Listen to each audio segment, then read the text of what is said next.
आता गावाकडील बातम्यांचा वेगवान आढावा घेऊयात। बुलढाणा जिल्ह्यातील चिखली शहरात पुन्हा एकदा बॉम्बे मार्केट परिसरातील दुकानाला भीषण आग लागली होती। या आगीत दुकानात ठेवलेले साहित्य पूर्णतः जळून खाक झाले। शॉर्ट सर्किटमुळे ही आग लागली असावी असा प्राथमिक अंदाज आहे।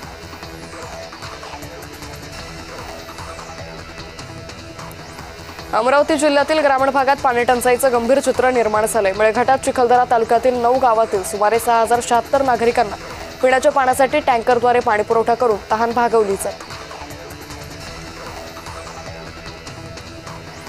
जलजीवन मिशन अंतर्गत सुरू असलेल्या सुधार गांधीनगर प्रादेशिक 14 गावांच्या नळ पाणी पुरवठा योजनेला विलंब होतोय। सतत खंडित होणाऱ्या पाणी पुरवठ्याच्या निषेधार्थ महाराष्ट्र जीवन प्राधिकरण कार्यालय येथे भव्य धडक कागर मोर्चा काढण्यात आला।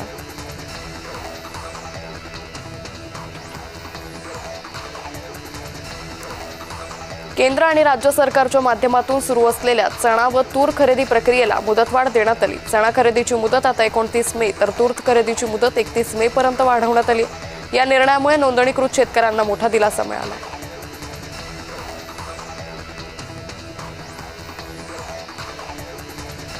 श्री क्षेत्र भीमाशंकर मंदिर 31 मे पर्यंत भाविकांच्या दर्शनासाठी खुलं करण्यात येणार आहे। मुख्य सभा मंडपाच्या पुनर्बांधणीसह विविध सुरक्षा आणि सुविधा विकास कामं पूर्णत्वाच्या टप्प्यात आहे। त्यामुळे गेल्या 3.5 महिन्यांपासून बंद असलेल्या मंदिरात भाविकांना आता सुलभ दर्शन घेता येईल।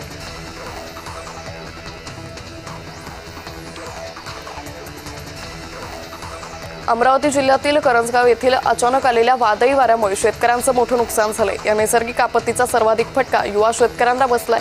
त्यांच्या सुमारे 4 एकर क्षेत्रातील केळी पिकांचं मोठं नुकसान झालंय।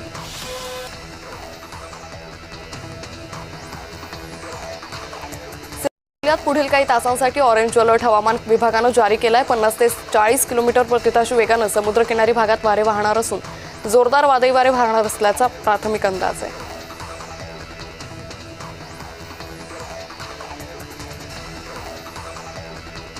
येवला शहरासह तालुक्यात गेल्या 2 दिवसांपासून अचानक वातावरणात बदल झालाय। आकाश ढगाळ झालंय। ऐन उन्हाळ्यात ढगांच्या दाटीमुळे पावसाची शक्यता आहे। याचा काढलेल्या कांद्यावर परिणाम होण्याची भीती व्यक्त केली जाते।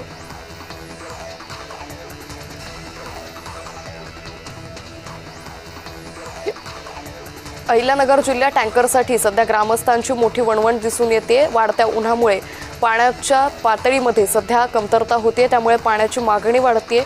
मात्र यावेळी टँकरद्वारे पाणी पुरवठा जिल्ह्याला केला जातोय।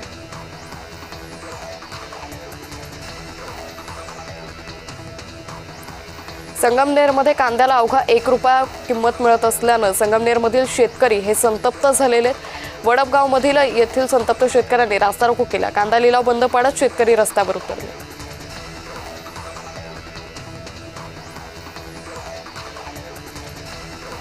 छत्रपती संभाजीनगरच्या फुलंब्री तालुक्यामध्ये अवकाळी पाऊस बरसतोय। तालुक्यात शेतकऱ्यांमध्ये पुन्हा चिंतेचं वातावरण आहे। मका, ज्वारी, बाजरी, सूर्यफूल आणि कांदा पिकाला मोठा फटका बसण्याची शक्यता आहे।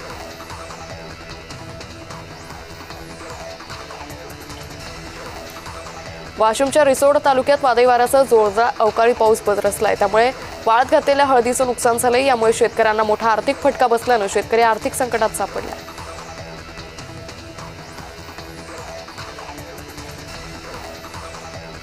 अमरावती जिल्ह्यात वादळी वाऱ्यासह जोरदार पाऊस बरसलाय। अमरावतीमधील शिरसगाव, मोझरी, सालोरा आणि मोर्शी तालुक्यात जोरदार अवकाळी पावसामुळे शेतकऱ्यांनी काढलेल्या कांदा, तीळ आणि भाजीपाल्याचं नुकसान झालंय।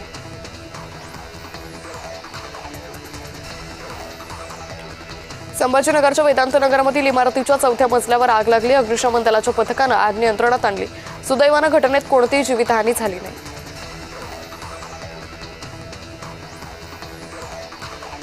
दोडामार्ग तालुक्यातील तिलारी खोऱ्यात हत्तींचा कळप रस्ता ओलांडताना पाहायला मिळाला। हत्तींचा कळप रस्त्यावर आल्यानं वाहन चालक भयभीत झाले।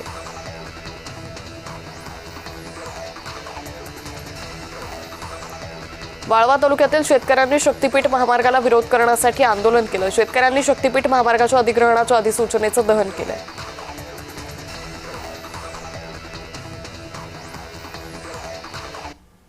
आता मेट्रो शहरात